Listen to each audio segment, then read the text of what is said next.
I'm doing everything, and I'm doing it in the middle of the night. You know they go low, I go lower. But first, a quick word from this week's sponsors over at AG1.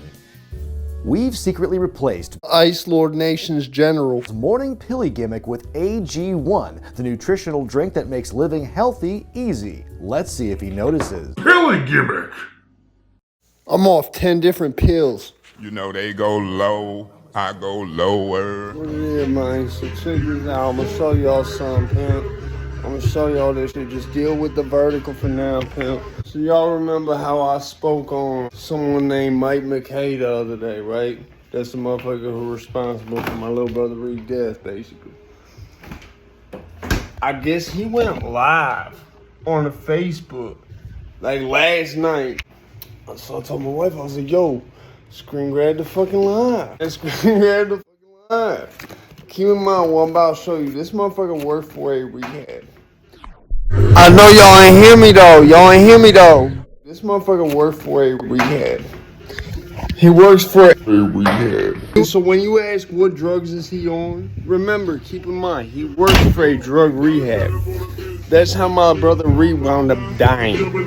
Because you can't go to detox if you're sober. The sponsors who get you into rehab, they can't get their kickback if you're not high. If you're not high. They can't get their kickback if you're not high. They can't get their kickback if you're not high. That's how sponsorship works at a rehab. Not so much at AA, but at rehab, that's how sponsorship works a lot of times. You get paid once you graduate the rehab for being like a consult for families and shit who are having interventions. You basically become Jeff Van Vonderen, but way less professional. So a lot of sponsors will get their client high because they don't get no kickback. They don't get no referral commission, which is money. They make money doing this. Sponsors who work for rehabs, not AA, but sponsors who work for rehabs make kickback money doing this. It's a known fact. That's why he had to get Reed fucking loaded before Reed could go to rehab, because he wasn't going to make no money. People aren't just going to get you high for free, right? You can't go to detox if you have no levels. So if you go to detox and you take a drug test and it's clean, they're not going to detox you because that's very dangerous for your body. So they got Reed high on all this fucking meth. His heart exploded. And Mike left him there. Granted, there was not much you could do. His heart fucking exploded. It's not Narcan not going to fix that. But as you can see, it's like Jeff Van Vonderen or like any of the intervention motherfuckers, which I myself have my own reservations about them. I think that whole, you don't watch intervention to watch someone get help. You watch intervention to watch a car crash of someone's life for an hour and a half to make you feel better about yourself. You know you be getting hyped when you see that little message at the end after he went to rehab and it said, after 3 days at treatment, such and such randomly left treatment. He has not been seen since. Y'all know y'all get kind of lit when y'all see that at the end of intervention. So, like, I have my own reservations about the interventionists on intervention, A&E, and all that shit. Because, like, you can do it under the guise of help. But, bro, just, what do you think I do, bro? Why do you think I do this? Because I'm not going to sugarcoat the shit and be like, oh, there has to be some moral high ground here that's really not there. But, I don't know none of them. And I wouldn't put it past them to do some shit like let someone get high, like super loaded one last time to get them to go to rehab. You know them interventionists were making money off specific treatment centers they sent them to. You know that. That's how the whole thing is designed. It's the same thing as to why doctors want to put you on a certain type of antidepressant or a certain type of stimulant versus other ones. Big Pharma gives a specific kickback for prescribing Suboxone. Like insurance and Big Pharma gets a kickback for doctors off prescribing Suboxone instead of Loracet or Roxy's or Percodan, Percocet. Instead of prescribing Dilaudid, because of the opiate epidemic, the only one they can get a kickback off, I think, is Suboxone. That's why you've seen a rush in the past years to overprescribe almost Suboxone, when it's almost like the traditional opiates in some cases would be better for some people like myself. So to my understanding, the person you're about to see was getting Reed really high on meth to the point where he had a massive heart attack, his heart ruptured, his heart exploded literally like a bomb. Has faced no charges for it. It's kind of like the type of shit where it's like, yo, I just talked about it, dude. That's some weird universe shit, you know. Yeah, check this shit out, man. Just a real McCoy, just that reckless glass. I had to do this one here for Butter and Reed and Baby Lane and all the motherfuckers that done got murdered, killed, whatever. Like, yo, I don't sell no dope no more because that shit. Listen, I'll do dope, but I won't sell dope no more because, like, listen, if I cause someone else to fall out just by serving them, bro, I don't sell drugs no more. But, like, dope, like, was the first drug I ever sold and was the first drug I ever stopped selling, like, 5-10 years ago. Just that reckless shit. I had to guard a truck for $40K and made it do a flip. Just that Jet Force Gemini. Diesel. No, note the babes and the drug addict scenario that this man is in right now. That's all I gotta say before we roll this tape. Note how he has babes. He has bathing apes like he was Soulja Boy while acting like a total JK. It wouldn't be so easy to roast him if he ain't killed my brother and if he wasn't exhibiting the most drug addictish behavior. Oh, this motherfucker's job is basically to be like the intervention guy, like the guy who actually does the intervention on fucking A&E's intervention. That's sort of what a sponsor does, bro, whether it's rehab, AA, whatever. Hey, listen, you want to buy my trap phone? I need $6 million for it.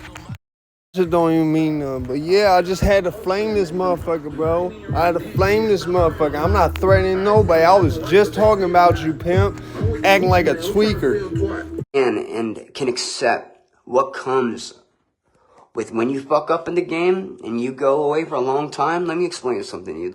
You've never even done time in prison, Mike McKay. The world moves on without you. Yeah, but I make everybody big go faster. I go in the dorm, pimp. I come in the dorm. Everybody know they doing 10 years. It's about to be cut down to 6. We cutting up in that bitch everything. I make motherfucker big go faster, pimp. I'm Tom Cruise when I go to prison. I'm literally more famous than Tom Cruise in the fucking CTDOC. Mike McKay has never been to prison. The world moves on without you. You're forgotten. You come home after 5 years, right? I'm sorry, Sean McClure, but it's annoying me. He talks like you. Your voice don't really annoy me, Sean McClure, but I just find it really irritating that that's the voice this motherfucker wound up with. He thought he was with all. He was that kid at recess who would act like he was with all the activities. Y'all run down Jarrell Reed. Y'all, it's you, Mikey Pineda, Dom Lamparello. Y'all run down Seamus Higginbotham, somebody. Y'all run down Jesse McCartney at recess. Y'all just fucking stomp him out. Yeah, I'm talking about the singing motherfucker. That shit happened. Y'all stomping the motherfucker out in the middle of recess, right? Mike McKay, the motherfucker who gonna run down on you with him, then turn around and run to the teacher and be like, they're fighting. You see someone 5 years ago, it's like they saw you shit. Yeah, I seen you be a bitch and not go to prison. I seen you be a bitch and run out the fucking sticks like you was scared, running in fear for your life. I see you in a studio apartment that costs more rent than my mortgage. I became a professional homeowner and tax-paying citizen. You became a literal professional junkie. My name good in the face. See someone 5 years ago, it's like they saw you shit. Oh yeah, I remember last time I saw you was nothing. Last time I saw you, Mike McKay, you were scared to meet with me with Dom because you thought I was gonna rob you. You was scared I was gonna beat you up. You was scared I was gonna shoot you. And we ain't even had no beef. We ain't even had no beef. That's why when you killed Reed, it was like, fuck you then. Fuck you then. I ain't threatening nobody. I'm 85 and lied to the death of me, pimp. No parole, life in the hole. Attica. You ain't never seen a zip of yay in your life, neither. You ain't never seen a zip, let alone a key.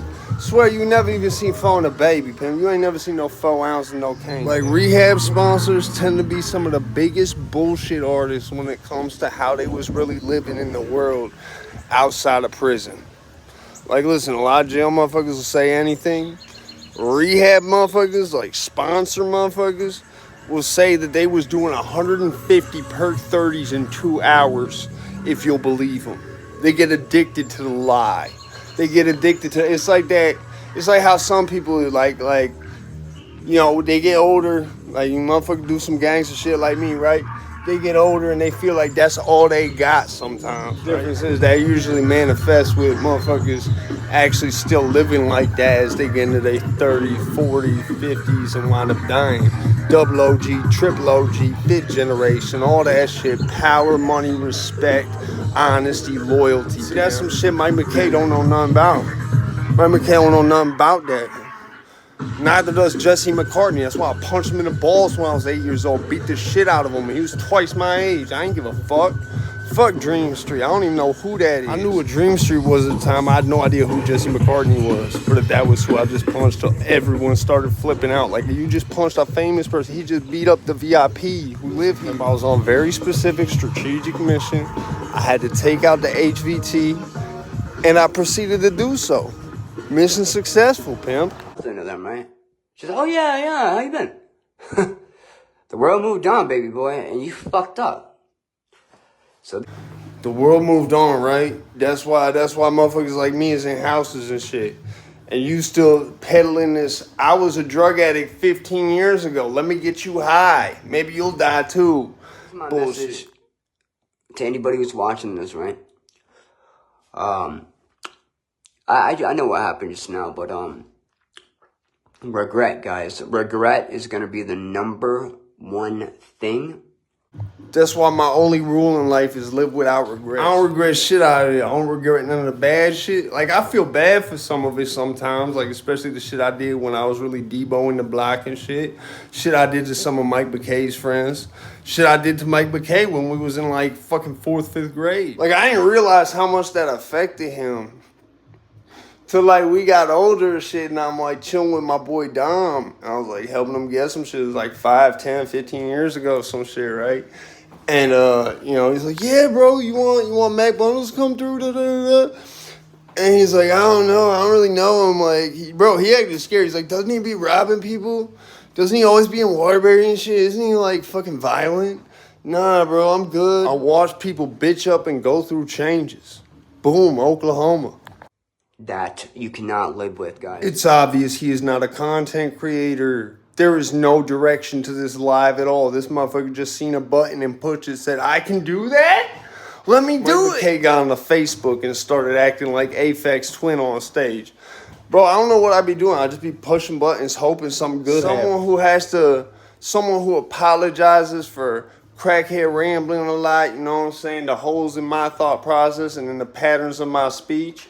You know, I really feel like it's really bad when I call it rambling. Like, if I say it's crackhead rambling, that means what is the point here? I still haven't figured it out, pimp. The plot been lost. We ain't even found it. We ain't even established. I'll be in Little Haiti, pimp. You see where I'm at? You know they knock shit back, pimp. I'll catch you in Little Haiti, Mike. I'll be out in Little Haiti, learn how to do voodoo and shit, pimp. You know what I'm saying? Shout out Jesus Christ, pimp. Hey, I'm going to put a curse out on Mike McKay, pimp. Hey, listen, me and 6070, we the only ones who could curse people, pimp. Y'all might have realized it. 6070 is the anti-Mac Bundles. It's not a bad thing. He's just me if everything was the same but completely opposite. So, like, where I curse people using light magery, a.k.a. religion, faith, talking to God, I don't know what 607 do. So I'm not going to watch all 3 minutes of his incessant rambling without direction. You know, I put $250K worth of jewelry on just to stun on people with no destination. I'll go out in public with a chain worth the GDP of my house just to do this type of shit to stun on you, Mike McKay. But yeah, I'm going to skim through this till something meaningful happens. Listen, guys, we ain't got no time to waste. Bro is on Facebook pushing buttons to go live just because he can. Bro is literally definitively wasting time as we speak. Listen, pimp, don't give me that whole, oh, it's terminated, we gotta rise up and shit. I don't want to hear none of that unless you doing it, bro. If you gonna talk all that rise up shit, all that, we gotta John Connor this shit, whatever the fuck, you know, kill your TV. If you gonna do all that shit, bro, you gotta be, like, you can only go live while you're committing terroristic acts, so we know that you're serious. The first that say the words are the last that make the moves. And I'm in this bathroom right now. Anybody who's in this looking at this right now. So bro is homeless. Bro is homeless. He's in like a fucking dispensary bathroom or something just because he has no room. He literally does not have a room. Like, what the fuck? Is this nigga on drugs? No. Unfortunately, it appears, I'm hoping that I'm wrong, but I know I'm not wrong, that for whatever reason, law enforcement had a reason to come into my premise today. I wonder if it was about manslaughter and trafficking of narcotics and trafficking methamphetamine. Did they come into your presence, Mike, to discuss trafficking methamphetamine and the death of one Reed Coons?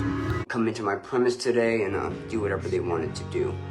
Now, luckily for me, you know, I'm a real ass motherfucker. You're about as real as a $3 bill. That one fight with Nick Nelson, bro, wasn't even a fight. Y'all acted like it was some big spectacle because you and Nick Nelson shoved each other 4 times. You was scared to come out where we was, pimp. You was scared to even be around me, pimp. You even told Don, bro, I feel like he would line me up. I feel like, don't he be shooting and robbing people and shit, bro? Nah, I'm good. You a pussy, bro. You bitch, man. You the only motherfucker with the motive. You know what I'm saying? Because you just be acting like a bitch. Like a little bitch. Happy motherfuckers be sniveling crying right now. But also, I don't do crimes, right? But, I'm gonna leave this up for a while, right? I'm gonna open this door and let you guys see what's about to happen. You're gonna walk out of a bathroom. That's what's gonna happen. Or you're gonna walk out of a bathroom and police gonna arrest you. Most slow-mo artsy shot of the toilet before he goes out there to face his demise. The whole persona is vodka bottles and marijuana. Guys, let me tell you something, right?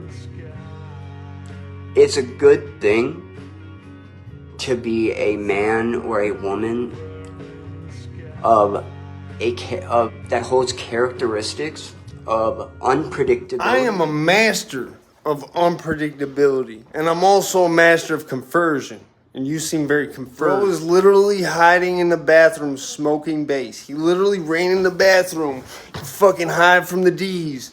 And he's just in there blowing bass till he's got to go out there and finally go, you know, come to Jesus. Because it's California. The police aren't going to go in the bathroom. They're going to wait for him to come out. He has to. He has to leave at some point. Predictability, potential violence. Bro, unpredictability and violence to you is you and another kid twice your size shove each other 6 times. No one throws a punch. Nobody gets thrown on the ground. Nobody gets kicked, stabbed, shot, nothing. No drive-bys happen. There is no shootout. There is no home invasion, kidnapping. Nobody gets a finger cut off with wire cutters. Nothing. Y'all shove each other 6 times and the SRO comes and grabs both y'all by the scruff of y'all neck and yokes y'all up in a way he would never think of doing to me. Because y'all soft. You understand? I'm here because me being in the public, the potential for violence is just there. It's not like that with you, Mike McKay. If disrespected, with that being said, that's potential, right? Guys, you need to, and this is before I go, right? Because I'm just learning all this, guys. I used to be the individual who would walk around, right? And it's funny, I never understood what it meant when they said, oh, you're not worth my time, right? You're not worth my time. People say I wasn't worth their time too till I turned into a self-defense situation. Yeah, your time become real important when you fighting for your life, pimp, throwing money in the air. Back to dope heads smoking bass in the bathroom while on the run from law enforcement 10 feet away. See, this just shows the type of person you talking about being Mike McKay. That's the type of person I really am, really was. Motherfucker like you used to see me getting in trouble and shit and be like, damn, I wish I could be gangster like him, pimp. Y'all would always try to be my mini-me's or some shit on some weird shit, pimp. But then y'all would never chill with me because y'all be like, damn, he really be doing illegal shit. He be getting shot at. He be shooting at people. He got guns that's bigger than him. He be jumping 4 people at once. He be walking into situations he should lose and just miraculously coming out on top. He be doing home invasion. He really living the shit that we wish we was. He doing home invasion. We doing heroin. He doing B&E burglaries and hits. We doing hits of acid. Right. So for those of y'all who might be late to catch on, may not have realized, the person in this video is the person who sold my little brother Reed the meth that made his heart explode. This is the guy, Mike McKay, that works at the rehab, bro. That, listen, I said his name in a video like 2 days ago, pimp. All of a sudden, he go live on some shit. See, that's how you know we not the same type of person, bro. I'm not a motherfucker trying to pull my phone out when motherfuckers trying to blick at me. I'm not a motherfucker with ops trying to record the shit, go live and shit when a motherfucking shootout happen. I'm bust back. I'll get behind some shit and start shooting. Hide behind cars, duck behind poles. I live by the slogan, anything goes. So much time. How you know he a fake gangster, bro? No real gang motherfucker, bro, is gonna wear bathing apes. Soulja Boy wear bathing apes. We can't do no drilling, no bathing apes. What the fuck you did? The Met Gala pimp?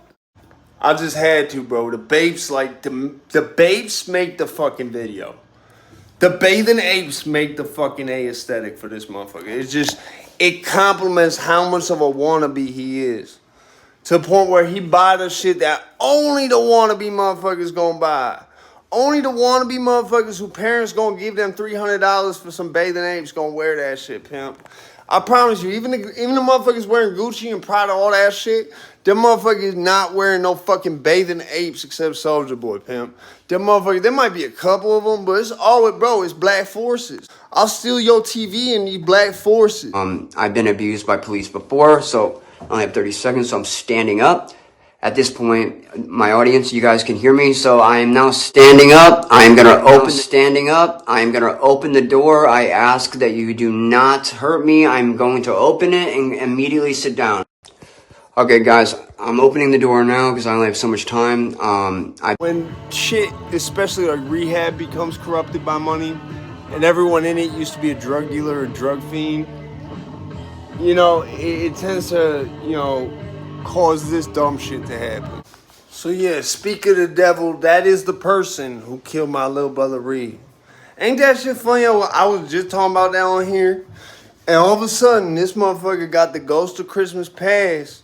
Police come and knock at his door about some shit. You know what I'm saying? Hey, listen, the statute ain't out on Reed. That shit run out this year. Yeah, pimp. I think that might last longer because he died, even though it wasn't a murder. Yeah, R.I.P. Reed, man. I miss you every day, pimp. You know what I'm saying? Sarah J. the GOAT. R.I.P. Baby Lane. Justice for Sandy Hook. Fuck the Sandy Hoax promise. And I'm out this bitch. Mike McKay's he's not gay. He's a bundle of sticks. I'm out this bitch.